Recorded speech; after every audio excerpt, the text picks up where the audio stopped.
कि ये 5 पैरामीटर्स हैं, stress, sleep, water intake, diet and exercise. तो ये पांचों जो हैं, अगर हम वो पांचों चीजें अच्छे से कर लें, वो पांचों चीजों में हम अगर प्रोग्रेस कर लें, तो हमारी जो हेल्थ है वो भी इम्प्रूव होगी, वेट लॉस भी मिलेगा आपको, स्ट्रेस लेवल्स भी कम होंगे। तो इसलिए देन अगर मैं वाटर इनटेक की बात करूं, तो क्या होता है कि हम, कई लोग मुझे बोलते हैं जब मैं काउंसलिंग करती हूँ कि हम तो सिर्फ 1 लीटर ही पानी पी पाते हैं, उससे ऊपर तो हम जा ही नहीं पाते, हम कितना भी कोशिश कर लें बट हम पी ही नहीं पाते। तो वो हमने अपनी बॉडी को ऐसा हैबिचुअल बना रखा है, ठीक है। कोई भी ऐसा इंसान नहीं है जैसे सिर्फ 1 लीटर में बॉडी की आपकी रिक्वायरमेंट पूरी हो जाती है। सो हमने वी नीड टू डिस्टिंग्विश कि हमें कब भूख लग रही है और कब प्यास लग रही है।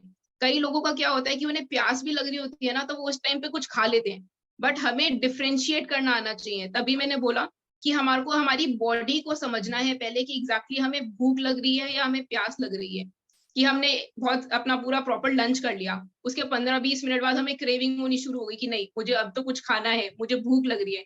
वो एग्जैक्टली भूख नहीं है, वो आपको प्यास लग रही है। तो 20-25 मिनट बाद थोड़ा पानी पियो तो आपको लगेगा कि हाँ ठीक है, मुझे ये प्यास ही लग रही थी। उस टाइम पे हमारी बॉडी को कैलोरीज का रिक्वायरमेंट है नहीं, जो हम एक्स्ट्रा कैलोरीज दे जा रहे हैं। ये एक बहुत बड़ा रीजन है वेट गेन का, कि लोगों का वेट गेन हो जाता है, इस रीजन की वजह से होता है हमारा वेट गेन।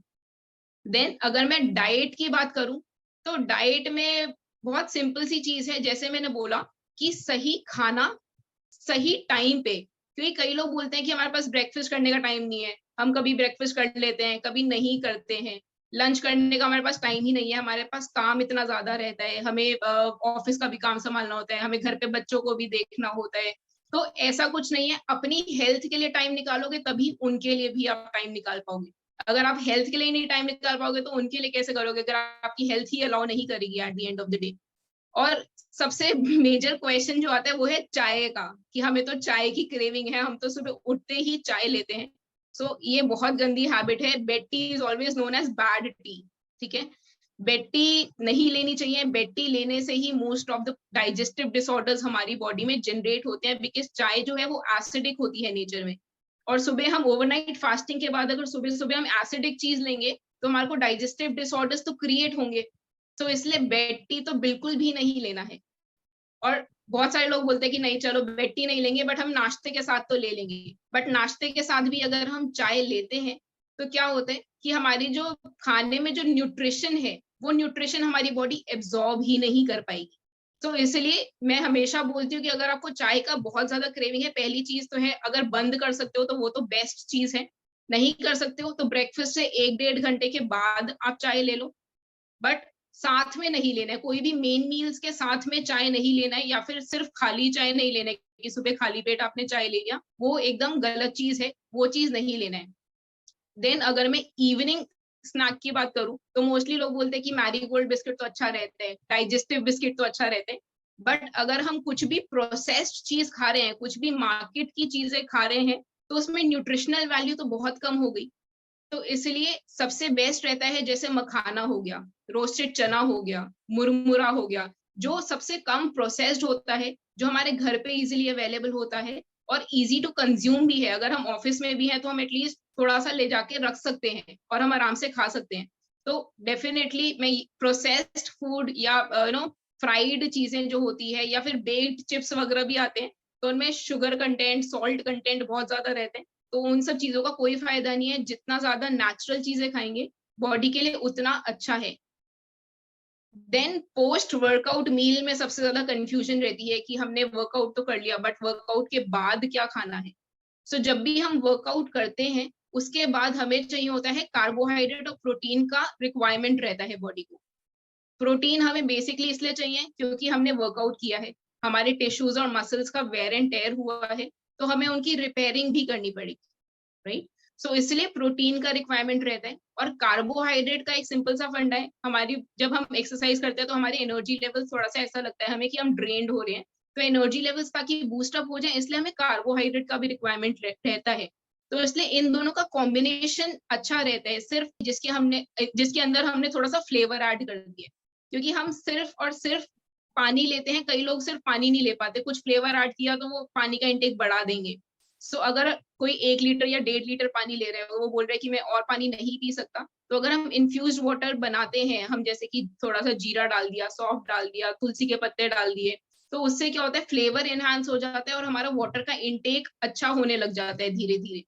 तो वाटर का इंटेक अच्छा होता है तो डेफिनेटली बॉडी में डिहाइड्रेशन नहीं होता है, सेल्स में डिहाइड्रेशन नहीं होता है। तो इंटरनली हमारा हमारे को जो मोस्टली कई लोगों को मतलब 90% of the people have some और द डाइजेस्टिव डिसऑर्डर, जैसे कि कॉन्स्टिपेशन हो गया, किसी को एसिडिटी हो गया, किसी को गैस्ट्रिक डिसऑर्डर हो गया।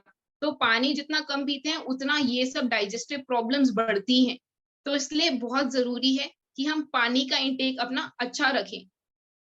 देन मैंने बहुत लोगों को देखा है कि वो बोलते हैं कि ब्रेकफास्ट में हम मिल्क एंड म्यूसली ही खाते हैं या हम सैंडविचेस ही खाते हैं, हमारे पास टाइम ही नहीं होता कुछ और खाने का। तो जितना वैरायटी रखोगे अपने मील में उतने ज्यादा न्यूट्रिशन आपकी बॉडी को मिलेगा।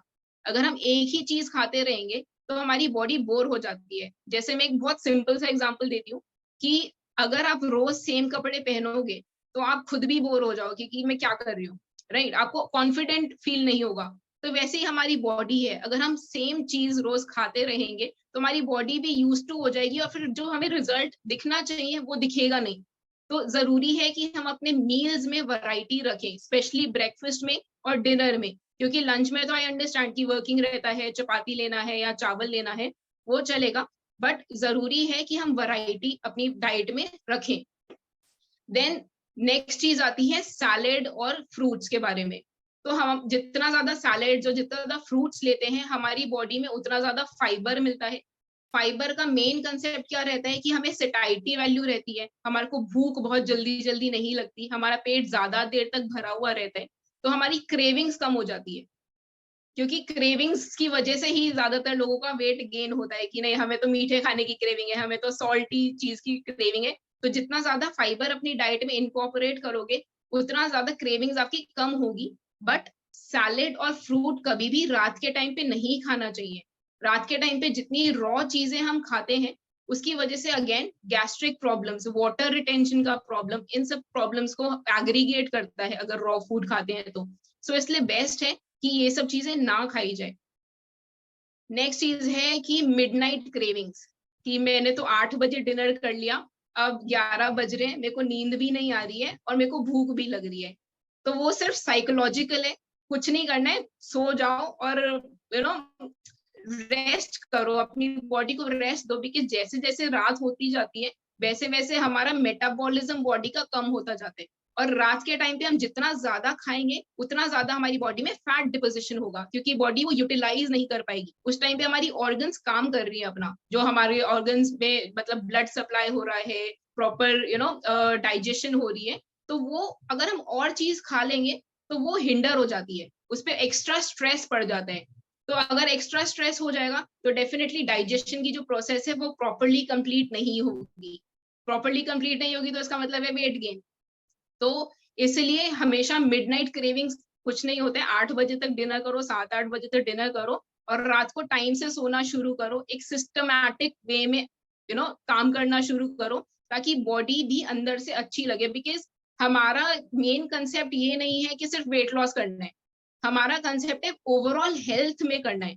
क्योंकि क्रैश डाइट्स होती हैं उससे आप 2-3 किलो हफ्ते में भी लूज कर सकते हो, बट अगेन क्रैश डाइट जो है वो आपके सिस्टम क्रैश कर देंगी अंदर से, तो उसका कोई फायदा नहीं है। इसलिए हम एक सस्टेनेबल वेट लॉस बोलते हैं कि 2 से 4 किलो तक आपका 1 महीने में हो जाएगा।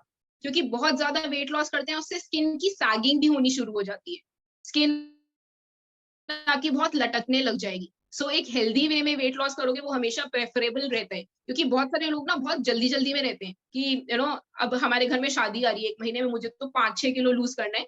सो जब आप गेन करते हो तब भी तो धीरे धीरे करते हो, तो अब लूज कर रहे हो तो भी आपको पेशेंस रखना पड़ेगा थोड़ा, कि आपकी हेल्थ तो नहीं खराब हो, डेफिशिएंसीज तो ना हो। बिकॉज क्रैश डाइट से ना डेफिशिएंसीज बहुत जल्दी आ जाती है, कि किसी को आयरन डेफिशिएंसी हो गई, किसी को हेयर फॉल का प्रॉब्लम होना शुरू हो गया, किसी की स्किन में प्रॉब्लम आ गई। तो वो चीज अवॉइड करने के लिए बैलेंस डाइट हमेशा प्रेफर की जाती है। और जैसे मैं आपको डाइट देती हूँ तो उसमें आपने हमेशा देखा होगा कि प्रोटीन, कार्बोहाइड्रेट और फैट, विटामिन, मिनरल्स सबका क्वांटिटी है, कि कोई भी चीज मैं रिस्ट्रिक्ट करूंगी तो डेफिशिएंसीज आएंगी। तो मुझे पता है कि मेरे को आपकी हेल्थ के साथ नहीं खेलना है, मुझे आपकी हेल्थ में भी इंप्रूवमेंट लाना है। तो इसलिए हम बोलते हैं कि सस्टेनेबल वेट लॉस है 2 से 4 किलो पर मंथ भी कर रहे हो तो वो लॉन्ग टर्म तक के लिए कर रहे हो। एंड एक बहुत सिंपल सा कंसेप्ट रहता है, कई लोग ये भी बोलते हैं कि नहीं हमारा इतना वेट लॉस नहीं हो रहा है बट इंच लॉस हो रहा है।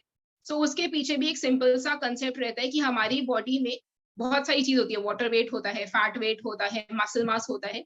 तो जैसे जैसे हम वर्कआउट भी करते हैं तो क्या होता है कि हमारी बॉडी से फैट कम होता है बट साथ के साथ मसल्स भी गेन होना शुरू होता है। उस टाइम पे आपको बॉडी टोनिंग बहुत अच्छी दिखती है कि हाँ आपकी बॉडी बहुत अच्छे से टोन्ड अप हो रही है, आपके इंच लॉस हो रहे हैं। तो उस टाइम पे बॉडी से एक चीज तो 1% तो कम हो रहा है बट मसल मास तो बढ़ रहा है, इस वजह से वेट में इतना ज्यादा डिफरेंस नहीं दिखेगा जितना इंच लॉस दिखेगा। तो उसके पीछे एक सिंपल सा यही कंसेप्ट है, क्योंकि एक्सरसाइज का जो कंसेप्ट है यहाँ पे जो एक्सरसाइज करवाते हैं वो 3 चीजों का कॉम्बिनेशन करवाते हैं, योगा का, कार्डियो का एंड स्ट्रेंथ ट्रेनिंग का। सो तीनों का अपना अपना फंक्शन है। योगा जो है वो आपकी फ्लेक्सिबिलिटी इंप्रूव करेगी, कार्डियो जो है वो एरोबिक एक्सरसाइज है तो वो क्या करेगी आपका फैट लॉस में हेल्प करेगी। एंड स्ट्रेंथ ट्रेनिंग जो है वो मसल का कॉम्बिनेशन जो है वो बेसिकली इसलिए ही हम देते हैं ताकि आपकी हेल्थ में भी इंप्रूवमेंट आए, फैट परसेंटेज भी आपका कम हो बट मसल मास भी डेवलप हो। क्योंकि इंचेस बहुत ज्यादा अच्छा इंडिकेटर रहते हैं, जब आपके इंच लॉस होने लगते हैं तो कॉम्प्लीमेंट्स मिलते हैं तो अच्छा लगता है कि हाँ चलो ठीक है हम कुछ अच्छा कर रहे हैं और लोग आके अप्रिशिएट भी कर रहे हैं। तो वो ही सबसे अच्छी चीज होती है, वो ही सबसे अच्छी फीलिंग होती है कि हाँ we are on the right path. So इसलिए मैंने बोला कि ये 5 पैरामीटर्स हैं, stress, sleep, water intake, diet and exercise. तो ये पांचों जो हैं अगर हम वो पांचों चीजें अच्छे से कर लें, वो पांचों चीजों में हम अगर प्रोग्रेस कर लें तो हमारी जो हेल्थ है वो भी इंप्रूव होगी, वेट लॉस भी मिलेगा आपको, स्ट्रेस लेवल्स भी कम होंगे। तो इसलिए ये एक पैटर्न रहता है कि डाइट का भी आपको प्रॉपरली ध्यान रखना है और टाइमली मील लो। और मेन चीज है कि अपनी बॉडी की सुनो, ओवर ईटिंग भी नहीं करना है, अंडर ईटिंग भी नहीं करना है। सही चीज को अगर सही टाइम पे खाओगे तो आधी से ज्यादा प्रॉब्लम तो वैसे ही खत्म हो जानी है। और पूरे प्रोग्राम में एक सिंपल सा चीज है कि कंसिस्टेंट रहना है। ऐसा नहीं कि एक हफ्ता तो बहुत अच्छे से कर लिया और एक हफ्ता बिल्कुल ही नहीं किया, या फिर 5 दिन तो अच्छे से कर लिया, वीकेंड आया है तो सब कुछ खा लो, तो वो 5 दिन की मेहनत भी खराब हो जाएगी वो 2 दिन की वजह से। तो मेन चीज है कंसिस्टेंसी मेंटेन करनी है, जितना ज्यादा कंसिस्टेंट रहोगे उतना ज्यादा अच्छा रिजल्ट भी मिलेगा आपको। सो